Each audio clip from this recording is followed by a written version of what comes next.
giliran Nadia. Terus untuk memimpin doa.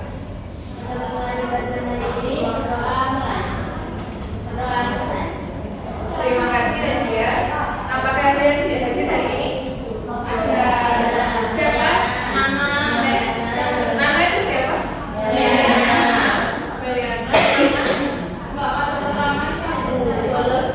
Coba nanti ketua kelasnya untuk dari Meliana ya.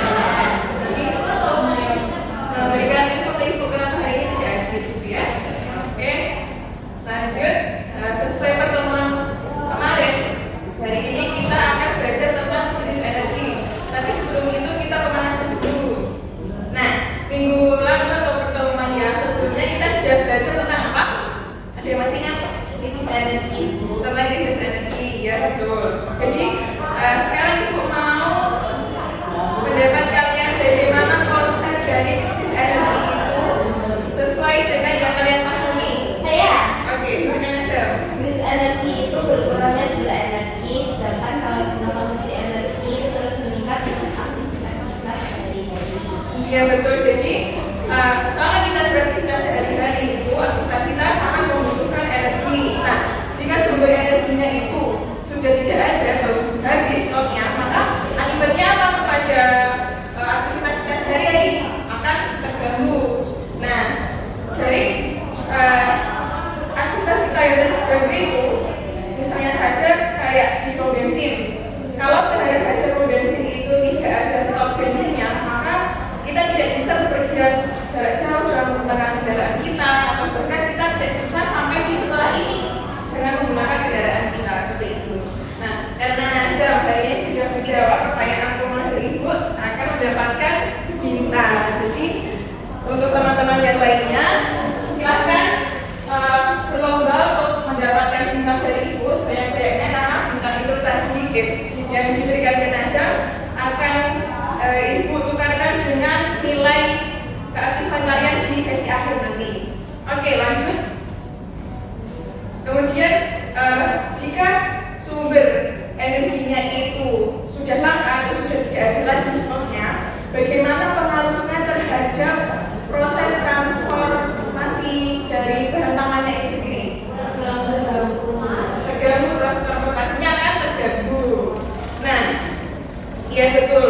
Karena sumber energi ini itu peranannya sangat penting ya, terutama berkaitan dengan materi kita hari ini, yaitu apa tadi? Ketersediaan pangan. Ya. Nah, hari ini kita akan belajar tentang uraian dari ketersediaan pangan itu sendiri. Kemudian kita menganalisis faktor-faktor yang mempengaruhi ketersediaan pangan, dan juga kita akan mengetahui upaya untuk meningkatkan ketersediaan pangan itu. Dan juga kita nanti akan melakukan proyek tentang ketersediaan pangan ini yang bisa kita lakukan dalam skala kecil, yang bisa juga kalian lakukan di rumah nanti bersama keluarga kalian. Oke? Lanjut saja. Nah, apa sih manfaatnya kita belajar materi ketersediaan pangan ini? Ayo ada yang mau berpendapat lagi? Ibu kasih bintang, nanti yang mau berpendapat. Saya. Oke, ada dua, Linda dan juga Nadia. Silahkan, pertama Linda dulu. Supaya kita tahu pentingnya menjaga ketersediaan pangan dengan cara bijak dalam mengonsumsi makanan. Oke, satu lagi tadi Nadia itu semua Saya. berpendapat. Supaya kita bisa meningkatkan kepedulian terhadap pangan lokal. Iya, betul. Nah, dua manfaat yang kalian sebutkan itu sudah betul ya. Kita mau biasakan ke Linda. Nah, selain dua manfaat yang kalian sebutkan itu, ada juga manfaat lainnya, yaitu kita dapat meningkatkan kepedulian kita tentang pola hidup berkelanjutan, yaitu dengan tadi menanam sayuran di rumah, atau juga meningkatkan kepedulian kita terhadap kelestarian lingkungan. Oke, sekarang kita ke pertanyaan yang lebih panasnya lagi nih. Ayo siap-siap dengarkan. Pertanyaannya itu adalah bagaimana tingkat kelaparan di negara kita Indonesia ini? Saya. Nah, sobat lagi. Tingkat kelaparan di Indonesia itu sangat tinggi, Bu, karena masih banyak orang yang mengalami kelaparan. Masa iya? Iya. Kata siapa yang bisa berpendapat seperti itu? Dari TV, berita-berita. Beritanya lihat di mana, Nazam? Berita apa, Nazam? data ukuran Apa? yang NBT. Iya, jadi itu sudah bisa. Nah, saya tadi berpendapat bahwa kelaparannya tuh masih tinggi ya. Yes. Sekarang kita lihat, nah Ibu punya data tentang tingkat kelaparan yang ada di Indonesia itu sendiri. Sebentar.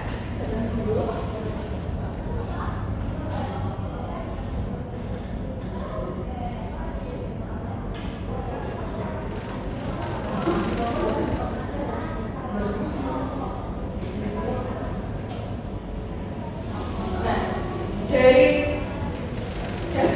data ini yang disajikan oleh Global Hunger Index bahwa Indonesia itu berada di peringkat ke-77 dari 127 negara. Wah, ternyata negara ini sudah masih di bawah ya.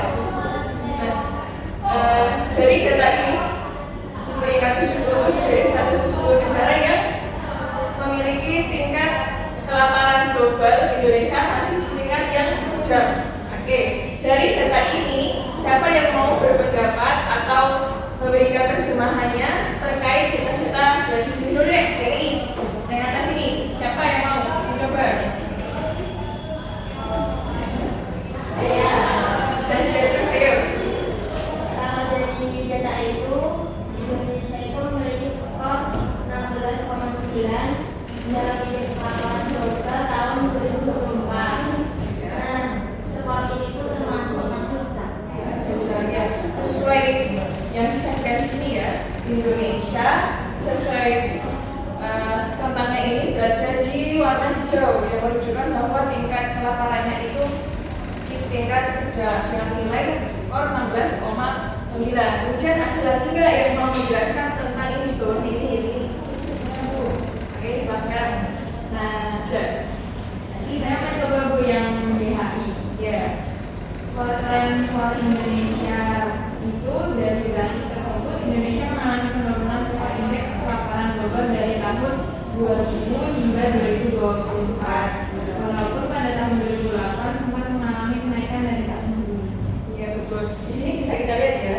Ini tahun 2000 skornya sekian, 2008 dia naik, kemudian 2016 turun, dan di 2024 alhamdulillahnya juga turun.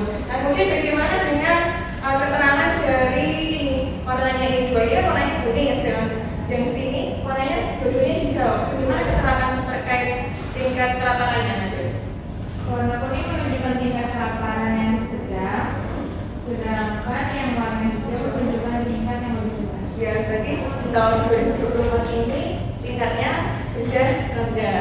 Tapi rendahnya itu di skor 16,9 ya. Oke, ini Nadia dan juga Nadia dapat bintang lagi. Oke. Selanjutnya, Ibu mau kalian membentuk kelompok karena di sini ada 6 siswa. Ibu akan membuat kalian ke 2 kelompok. Jadi nanti Nabila, Naila dan juga Nida kelompok 2. Ini 3 ini, yang di depan ini Nadia, Nada dan juga Nasir kelompok 1. Nah, Ibu akan berikan kalian RKPD untuk didiskusikan sesuai petunjuk yang ada di RKPD itu.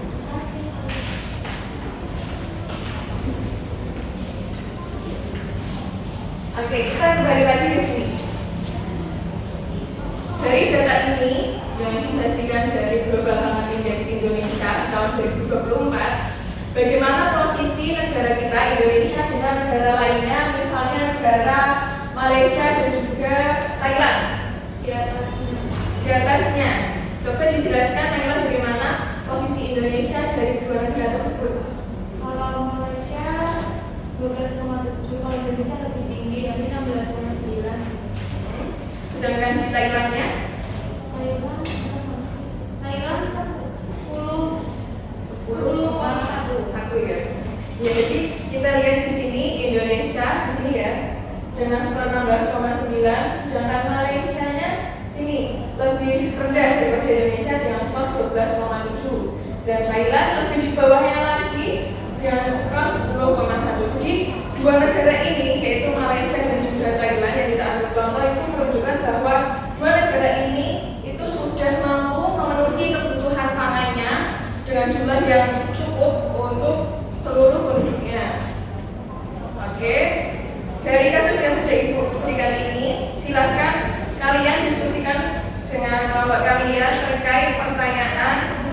yang berkaitan dengan rendahnya nilai ketersediaan pangan di Indonesia dan juga upayanya untuk meningkatkan ketersediaan pangan. Oke, silakan didiskusikan. Kemudian kalau sudah membuat pertanyaan, dibuat juga hipotesis atau jawaban sementara dari pertanyaan yang kalian buat sebelumnya dan dianalisis hasil yang kalian dapatkan nanti. Nah, dari pertanyaan itu kalian bisa mencari informasinya itu di buku atau video pembelajaran atau di internet dan juga studi literatur yang terpercaya, dianalisis dan dituliskan di LKPD ini, di bagian yang ini. Kemudian Ibu minta kalian membuat poster infografis sebagai bahan presentasi ya. Oke, silahkan bisa dikerjakan selama 20 menit. Jadi kita sampai pukul 10.39 ya. Silahkan dikerjakan.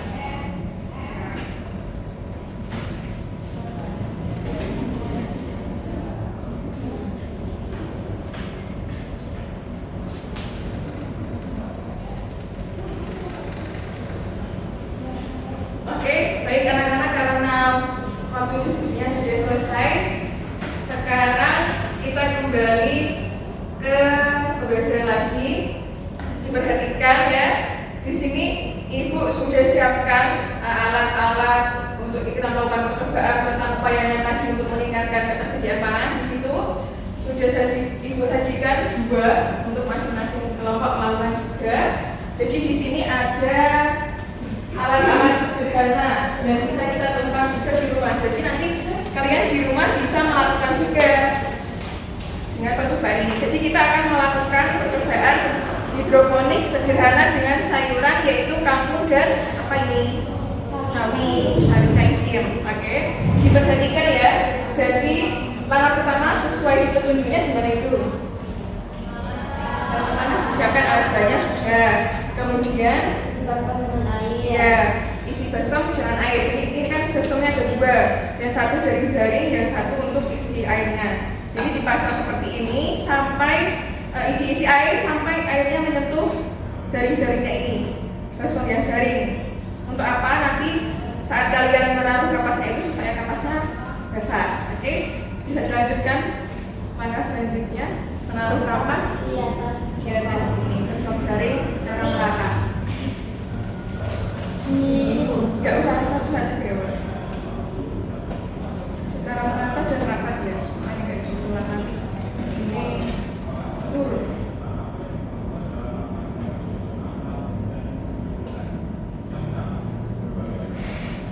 Kalau airnya kurang, tidak kurang ditambah kepas.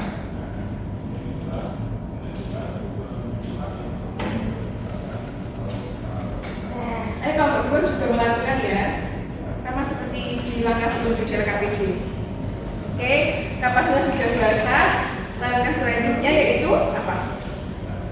Menabur benih sayur. Ya, sekarang ditabur itu ada juga kan sayurannya.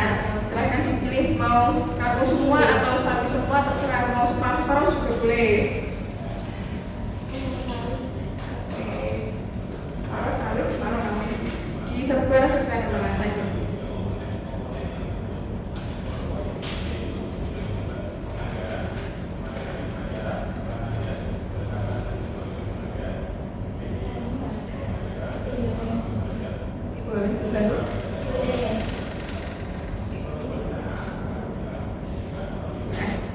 Oke, sudah ini. Nanti pastikan bijinya ini itu juga basah ya. Bisa dibersihkan sama air. Kalau sudah, ini silakan diletakkan di tempat yang teduh, ya, terlindungi dari hujan. Kemudian besoknya nih kalian makan ini nanti bijinya berkecambah keluar akarnya kayak gitu kan. Nah itu nanti ditaruh di luar. Ini nanti kan kalian letakkan di dalam yang teduh. Terus besok ini karena sudah berkecambah letakkan di luar supaya terkena matahari secara langsung. Oke, setelah besok nih, terus 7 hari kemudian airnya diganti dengan air yang baru dan ditambah dengan pupuk nutrisi ini. Jadi ini ada dua kan, warnanya berbeda. Ini pupuk A dan juga pupuk B. Jadi setiap kalian mengganti 1 liter air bersih nanti itu ditambahkan pupuk nutrisi A ini sebanyak 5 mili dan juga 5 mili untuk pupuk B. Sama 5 mili juga dicampurkan ke air bersihnya itu terus diaduk-aduk. Udah gitu aja. Terus kalian tinggal mengamati setiap minggunya pertumbuhannya bagaimana dan dirawat supaya airnya itu tidak habis atau kering. Gitu. Nanti setelah 3 minggu, nah sayurannya itu akan tumbuh dan siap untuk dipanen. Nih, 3 minggu nanti kangkungnya dan sawinya itu akan tumbuh. Oke, kita kembali lagi ke pembelajaran. Jadi tadi kan sudah kalian diskusikan kan terkait pertanyaan yang kalian buat dan juga analisis hasil yang sudah kalian buat. Nah, sekarang ibu minta kelompok 1 dan kelompok 2 untuk mempresentasikan hasil diskusinya. Ibu minta kelompok 1 dulu. Siapa yang mau mempresentasikan? Saya. Saya silakan. Jadi di kelompok 1 itu mengajukan rumusan masalah apa yang menyebabkan masih ada masyarakat Indonesia yang kelaparan dan bagaimana hubungannya dengan ketersediaan pangan Indonesia. Meskipun Indonesia dikenal sebagai negara agraris dengan sumber daya alam mereka, kelaparan masih terjadi di berbagai wilayah karena beberapa faktor seperti distribusi pangan yang tidak merata, kemiskinan, ekonomi, adanya bencana, dan ketersediaan pada komoditas tertentu. Nah, ini menunjukkan bahwa meskipun ketersediaan pangan secara nasional tergolong cukup, tapi tidak semua lapisan masyarakat memiliki akses yang layak terhadapnya. Sudah kelompok 1? Sudah. Oke, terima kasih kelompok 1. Sekarang kita dengarkan presentasi dari kelompok 2. Silakan siapa yang mau presentasikan? Kelompok 2. Naila. Oke, tunggu. Oke, Naila silakan. Kelompok 2 mengajukan urusan masalah tentang upaya yang bisa kita lakukan untuk meningkatkan ketersediaan pangan. Kelompok kami mengambil contoh kasus yang ada di Sumeneb. Nah, di sana itu diperlakukan pengembangan lahan sawah beririgasi dan juga lahan kering, pengembangan konservasi dan rehabilitasi lahan, pelestarian sumber daya air dan pengelolaan daerah aliran sungai, pengembangan dan penyediaan bibit, budi unggul dan alat mesin pertanian sebagai upaya meningkatkan ketersediaan pangan di wilayah Sumeneb. Oke, sudah kelompok 2. Oke. Kita berikan propos dulu kepada kelompok 1. Oke, dari 2 kelompok yang presentasikan itu kita tahu bahwa ketersediaan pangan itu dipengaruhi oleh faktor produksi dan juga faktor distribusi pangan. Nah, jika produksi pangannya itu tinggi, dia akan meningkatkan ketersediaan atau ketahanan pangan di suatu negara tersebut. Tetapi produksi pangan itu bukan faktor yang berperan utama dalam ketahanan pangan itu. Ada faktor-faktor lain yang mempengaruhi ketahanan pangan suatu negara sesuai yang disampaikan tadi di kelompok 1. Oke, materi kita sudah selesai tentang ketersediaan pangan ini. Selanjutnya, apa yang kalian puas dengan pembelajaran kita hari ini? Kalau setuju dengan ibu, coba ajukan jempolnya.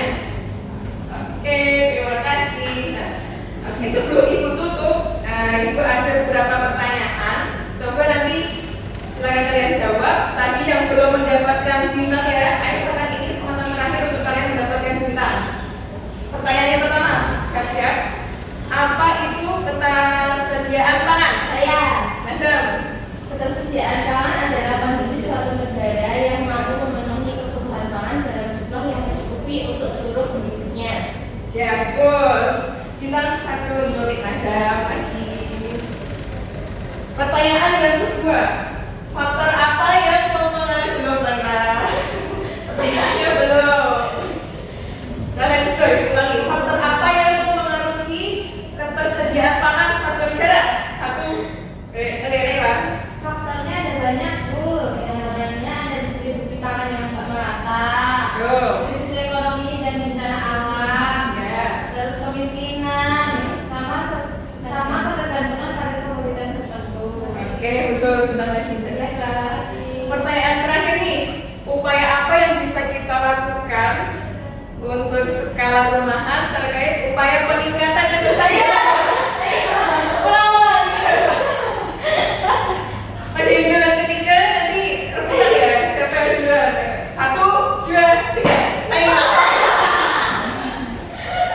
Naila, jangan dijawab. Upayanya bisa membuat menanam tanaman dengan hidroponik, terus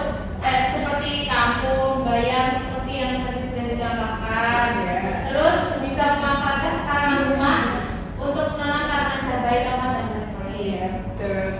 Satu kita untuk naik lagi.